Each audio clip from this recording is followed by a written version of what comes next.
পশ্চিমবঙ্গের শিক্ষার মানচিত্রে এক নতুন মাইলফলক আপাই এডুকেশনাল ফেয়ার 2025 শিলিগুড়ি।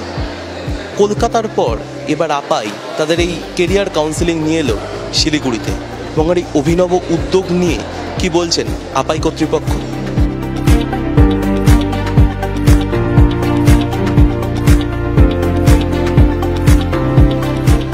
হ্যাঁ, সেটা নিয়ে বড় করব এবং আমরা সেটা নিয়ে নর্থ বেঙ্গলে হয়তো আমরা 2-3টে জায়গাতে করব, আরও লার্জার স্কেলে করব।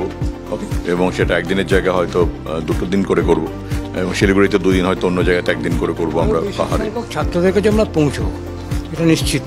তারা স্টুডেন্টরা ঢুকছে, লাইন দিয়ে বাবা মাকে নিয়ে আসছে, গার্জেনদের নিয়ে আসছে, স্বতঃস্ফূর্তভাবে আসছে। এসব মেলা ভালোই অপরিট থাকে। লোক ওয়েবসাইট দেখে, গুগল দেখে, ওখান থেকে যত জ্ঞান পাওয়া যায়, এখানে যে কনফার্মেশন করলে আরও বেটার হয়। তো আমার মনে হয় যতটা আছে কলেজের সঙ্গে মানে মুখোমুখি যতটা করবে ততটা ওদের ক্যারিয়ারের জন্য বেটার হবে। এবং এখন শিলিগুড়িতে পৌঁছে গেছি, এবার কালিম্পংয়ে পৌঁছে যাব, আমরা কখনো কুচবিহারে পৌঁছে যাব, জলপাইগুড়ি পৌঁছে যাব। তো আপায়ের কাজই হচ্ছে যত সংখ্যক স্টুডেন্টকে প্রপার ডিরেকশন দেওয়া যায়, প্রপার কাউন্সিলিংয়ের মধ্যে দিয়ে আনা যায়, তাদের ক্যারিয়ারটাকে ঠিক করে দেওয়া যায়। আপায়ের কাজই আমাদের এটা।